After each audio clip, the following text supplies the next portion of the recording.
ഇതിൽ ആരോപണം ഉന്നയിക്കുന്നത് SFI-കാരായിട്ടുള്ള ആളുകൾ. ഞങ്ങൾ പറഞ്ഞു, ഞങ്ങൾക്ക് ഇതിൽ യാതൊരു രീതിയിലേക്കുള്ള ആശങ്കയില്ല. ഇത്തരത്തിലുള്ള ഒരു വളരെ ഗൗരവകരമായിട്ടുള്ള ഒരു യാത്ര തുടക്കം കുറിക്കുമ്പോൾ തന്നെ ഞങ്ങൾ മാധ്യമ പ്രവർത്തകരെ കണ്ടുകൊണ്ട് ഞങ്ങൾ പറഞ്ഞതാണ്, വലിയ വെല്ലുവിളിയാണ് ഞങ്ങൾ ഏറ്റെടുക്കുന്നത്. കാരണം ഏത് വിദ്യാർത്ഥി സംഘടനയും മടിച്ചു നിൽക്കുന്നതിന്റെ ഒന്നാമത്തെ കാരണം അവരുടെ ഏതെങ്കിലും തരത്തിലുമുള്ള പ്രവർത്തകർ ഇതിൽ കണ്ണികളായിട്ടുണ്ടാകുമോ, നമ്മൾ ഇത്തരത്തിലുള്ള ഒരു പരിപാടി നടത്തുമ്പോൾ അതിന്റെ ഒന്നിന് പുറകെ ഒന്നായി മറ്റു കേസുകൾ പൊങ്ങി വരുമോ, നമ്മൾ പ്രതിക്കൂട്ടിലാകുമോ എന്ന ഭയാശങ്കയോടുകൂടി തന്നെയാണ് മറ്റു വിദ്യാർത്ഥി സംഘടനകൾ ഇതിലേക്ക് ഇറങ്ങിത്തിരിക്കാത്തത്. നമ്മൾ ഇതൊരു ഒരു ശുദ്ധീകരണ പ്രോസസ്സിന് വേണ്ടിയിട്ട് നമ്മൾ ഇറങ്ങിത്തിരിക്കുകയാണ്. മറ്റ് വിദ്യാർത്ഥി സംഘടനകളെ ക്ഷണിക്കുകയാണ്. ഏത് രാഷ്ട്രീയത്തിൽപ്പെട്ട ആളുകളായിക്കൊള്ളട്ടെ, അതിൽ KSUക്കാരുണ്ടെങ്കിൽ കൂടിയും അവരെ കയ്യാമം വെച്ച് കൽത്തുറുങ്കിൽ അടയ്ക്കണമെന്നതാണ് ഞങ്ങളുടെ നിലപാട്. അതില്ലാതെ അവരെ സ്റ്റേഷനിൽ നിന്ന് ഇറക്കിക്കൊണ്ടുവരാനോ അവർക്ക് നിയമ പരിരക്ഷ ഒരുക്കാനോ അവർക്ക് സംരക്ഷണം ഒരുക്കാനോ അവർക്ക് നിയമപരമായ ഉപദേശം നൽകാനോ KSU എന്ന് പറയുന്ന സംഘടന ഉണ്ടാകില്ല. ആ ഒരു ആർജവം SFI ഉൾപ്പെടെയുള്ള വിദ്യാർത്ഥി സംഘടനകൾ കാണണം. ഇത് പരസ്പരം അങ്ങോട്ടും ഇങ്ങോട്ടും പഴിചാരുകയോ, SFI-കാരെ പിടിക്കുമ്പോൾ അത് KSU-കാരാന്ന് പറയുന്നു, KSU-കാരെ പിടിക്കുമ്പോൾ അത് SFI-കാരാന്ന് പറയുന്നു, അല്ലെങ്കിൽ മറ്റ് വിദ്യാർത്ഥി സംഘടനകളാന്ന് പറയുന്നു. പരസ്പരം നമ്മൾക്ക് കരിവാരിത്തേക്കുന്ന രാഷ്ട്രീയമല്ല ഇവിടെ നമുക്ക് വേണ്ടത്. നമുക്ക് വേണ്ടത് ഇതിന്റെ ഒരേ ഒരു ലക്ഷ്യം, പരസ്പര രാഷ്ട്രീയ ആരോപണങ്ങൾ കൊണ്ട് ഇതിൽ നേതൃത്വം കൊടുക്കുന്ന ആളുകൾ രക്ഷപ്പെടാൻ പാടില്ല. ഒരു കാര്യം കൂടി പറഞ്ഞു വയ്ക്കുന്നു, ഇവിടെ ഒരു കഞ്ചാവ് വേട്ട നടത്തിയത് കൊണ്ട് മാത്രം, അല്ലെങ്കിൽ കഞ്ചാവ് കുറേയിടങ്ങളിൽ പിടിച്ചു എന്നതുകൊണ്ട് മാത്രം ഇതിന്റെ പോരാട്ടം അല്ലെങ്കിൽ ബാക്കിയുള്ള ആളുകൾ രക്ഷപ്പെടുന്ന സാഹചര്യം ഇവിടെ ഉണ്ടാകാൻ പാടുന്നില്ല. കഞ്ചാവിനേക്കാളും അപ്പുറമായി വലിയ തോതിൽ രാസ ലഹരികൾ ഇവിടുത്തെ ക്യാമ്പസുകളിൽ അല്ലെങ്കിൽ പൊതുയിടങ്ങളിൽ ലഭ്യമാകുന്ന സാഹചര്യമുണ്ട്. അവർക്ക് രക്ഷപ്പെടാനുള്ള ഒരു മറയായി കഞ്ചാവ് വേട്ട ഒതുങ്ങരുതെന്ന് മാത്രമാണ് സർക്കാരിന് മുൻപിലുള്ള ഞങ്ങളുടെ ആവശ്യം. ഒരു കാര്യം കൂടി കേരളത്തിന്റെ സർക്കാരിന്റെ അടുത്ത് പറയുന്നു, നിങ്ങൾ ഏത് രാഷ്ട്രീയത്തിൽപ്പെട്ട ആളുകളാണെങ്കിലും നിങ്ങൾ ഈ നടപടികളിൽ വെള്ളം ചേർക്കരുത്. എന്താണ് കളമശ്ശേരി ഹോസ്റ്റലിൽ കണ്ടത്? വലിയ തോതിലുള്ള കഞ്ചാവ് പിടിക്കുന്നു, അത് 2 FIR ആയിട്ട്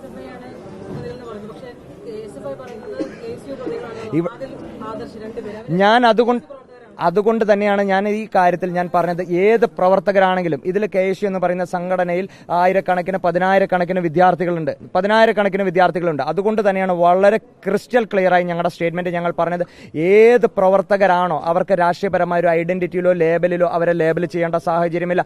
അവർ KSU-കാരാണെങ്കിൽ അത് കണ്ടുപിടിക്കേണ്ടത് ഈ സർക്കാരാണ്. ഈ സർക്കാർ അവരെ കയ്യാമം വയ്ക്കുക. അവർ SFI-കാരാണെങ്കിലും മറ്റ് MSF-കാരാണെങ്കിലും ASF, ഏത് വിദ്യാർത്ഥി രാഷ്ട്രീയ സംഘടനയിൽപ്പെട്ട നമ്മളിത് രാഷ്ട്രീയത്തിന്റെ ടാഗ് ലൈനോട് കൂടി ഒരു വലിയ ഒരു വാർത്താ പ്രാധാന്യത്തിന് വേണ്ടിയിട്ട് അവർ KSU പ്രവർത്തകരാണെങ്കിൽ അതിന് യാതൊരു തർക്കവുമില്ലല്ലോ. അത് തന്നെയാണ് ഞങ്ങൾ പറഞ്ഞത്. ഒരാളുകളെയും ഞങ്ങൾക്ക് സംരക്ഷിക്കേണ്ട കാര്യമില്ല, ബാധ്യതയില്ല. അതിന്റെ പാട്രണേജ് KSU എന്ന് പറയുന്ന സംഘടന ഏറ്റെടുക്കില്ല.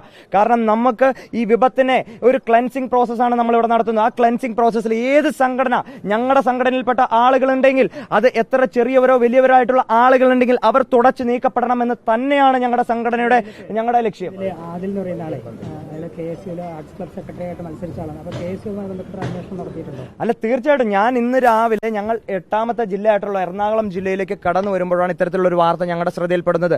ഫസ്റ്റ് പോയിന്റായി തന്നെ മാധ്യമങ്ങൾ ചോദിച്ച ചോദ്യങ്ങൾക്ക് ഞാൻ പറഞ്ഞത്, ഇതിൽ രാഷ്ട്രീയം കലർത്തേണ്ടതില്ല. ഏത് സംഘടനയിലും ആദ്യം വന്ന വാർത്തകൾ SFI എന്നാണല്ലോ ഞങ്ങൾ പറഞ്ഞത്. SFI-നെ പ്രതിക്കൂട്ടിൽ നിർത്തുന്ന ഒരു സാഹചര്യം അല്ലല്ലോ ഞങ്ങൾ പറഞ്ഞു. ഏത് സംഘടനയിൽപ്പെട്ടതായിക്കോട്ടെ, നിങ്ങൾ ന്യൂസ് റേറ്റിംഗിന് വേണ്ടി അത് SFI എന്നോ KSU എന്നോ ABVP എന്നോ അല്ലെങ്കിൽ MSF എന്നോ മറ്റ് ഏത് സംഘടന എന്ന ടാഗ് ലൈൻ കൊടുത്ത് അത്തരം രീതിയിലേക്കല്ല, ഏത് വിദ്യാർത്ഥി ആയിക്കൊള്ളട്ടെ എവിടെ നിന്ന് ലഭിച്ചു അവരുടെ ഉറവിടം കണ്ടെത്തി മുഴുവൻ ആളുകളെയും നിയമത്തിന്റെ മുൻപിൽ കൊണ്ടുവരിക. This is our crystal clear stand in this issue. ഇത്രയും മണിക്കൂറുകൾ കഴിയുമ്പോൾ ഈ പറയുന്ന പ്രതികളായ ആർക്കെങ്കിലും സംഘടനയുമായി ബന്ധമുണ്ടോ എന്ന് ഞങ്ങൾ കൃത്യമായ രീതിയിൽ പരിശോധിച്ചുകൊണ്ട് ഞങ്ങൾ പറഞ്ഞല്ലോ, അങ്ങനെ അവർക്ക് ഏതെങ്കിലും തരത്തിൽ KSUമായിട്ട് ഒരു ചെറിയ നൂലിഴ ബന്ധമുണ്ടെങ്കിൽ പോലും ഞങ്ങൾ അവരുടെ പാട്രണൈസ് ഞങ്ങൾ ഏറ്റെടുക്കുന്നില്ല, അവരുടെ ഉത്തരവാദിത്തം ഞങ്ങൾ ഏറ്റെടുക്കുന്നില്ല. അവർ കയ്യാമം വെച്ച് നിയമത്തിന്റെ മുന്നിൽ കൊണ്ടുവരണം. അതിന് സർക്കാരിന് ഉത്തരവാദിത്തമുണ്ട്, ഇവിടുത്തെ സർക്കാരിന് കർത്തവ്യമുണ്ട്, കടമയുണ്ട്. അവർ ഇതിൽ ഒരു ഇറ്റ് പോലും വെള്ളം ചേർക്കരുത് എന്നതാണ് KSUവിന്റെ നിലപാട്.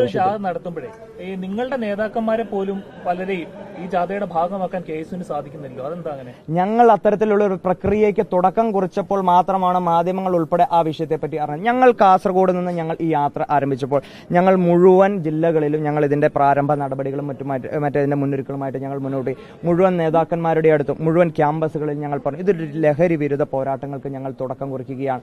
ഞങ്ങൾ അതിന്റെ ആശയം ഉൾക്കൊണ്ടുകൊണ്ട് അതിന്റെ ആവേശം ഉൾക്കൊണ്ടുകൊണ്ട് തന്നെയാണ് ഞങ്ങൾ മുന്നോട്ട് പോകുന്നത്. പല കാരണങ്ങളുമായി ഇതിൽ പങ്കെടുക്കാൻ പറ്റാത്ത വളരെ ജെന്യൂൻ ആയിട്ടുള്ള റീസണിൽ പങ്കെടുക്കാത്ത ആളുകൾ പോലും ഉണ്ട്. പരീക്ഷ സംബന്ധമായിട്ടുള്ള കാര്യങ്ങൾ, ആശുപത്രി സംബന്ധമായുള്ള കാര്യങ്ങൾ, അങ്ങനെ വ്യക്തിപരമായിട്ടുള്ള കാര്യങ്ങൾ ഉൾപ്പെടെയുള്ള ആളുകൾ ഇതിൽ പങ്കെടുക്കാത്തവരുണ്ട്. അവരെ മുഴുവൻ മാതൃകാപരമായ രീതിയിൽ ഞങ്ങൾ നടപടിയെടുത്തിരിക്കുകയാണ്, സസ്പെൻഡ് ചെയ്തിരിക്കുകയാണ്. ഈ യാത്ര 19-ാം തീയതി തിരുവനന്തപുരം യൂണിവേഴ്സിറ്റി കോളേജിൽ സമാപിച്ചതിന് ശേഷം ഇതിൽ കൃത്യമായ രീതിയിൽ ജെന്യൂൻ ആയിട്ടുള്ള റീസണിൽ സസ്പെൻഡ് ചെയ്ത ആളുകളെ ഞങ്ങൾ തിരിച്ചെടുക്കുകയും മറ്റ് മുഴുവൻ ആളുകളെ കഴിഞ്ഞ കുറേയേറെ നാളുകളായി പ്രവർത്തനക്ഷമമല്ലാത്ത ആളുകൾ ഉൾപ്പെടെയുള്ള മുഴുവൻ ആളുകളെ സംഘടനയിൽ നിന്ന് നീക്കം ചെയ്തുകൊണ്ട് സംഘടനയിൽ കൂടി ഒരു ക്ലൻസിംഗ് പ്രോസസ്സിന് ഞങ്ങൾ നേതൃത്വം കൊടുക്കുകയാണ്.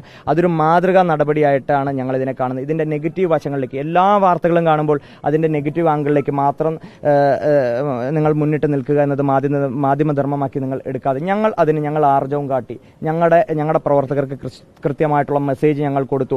ഞങ്ങൾ ഒരു സഡൻ ആക്ഷൻ ഞങ്ങൾ എടുത്തു. ഞങ്ങൾ പറഞ്ഞു ഈ യാത്രയിൽ പങ്കെടുക്കാത്ത അല്ലെങ്കിൽ ഏതൊരാളുണ്ടെങ്കിലും അവരെ ഇതിൽ നിന്ന് നീക്കം ചെയ്യുക എന്ന പ്രക്രിയയുമായിട്ട് ഞങ്ങൾ മുന്നോട്ട് പോവുകയാണ്. അതൊരു വലിയ സന്ദേശമായി മുന്നോട്ട് പോകുന്നു.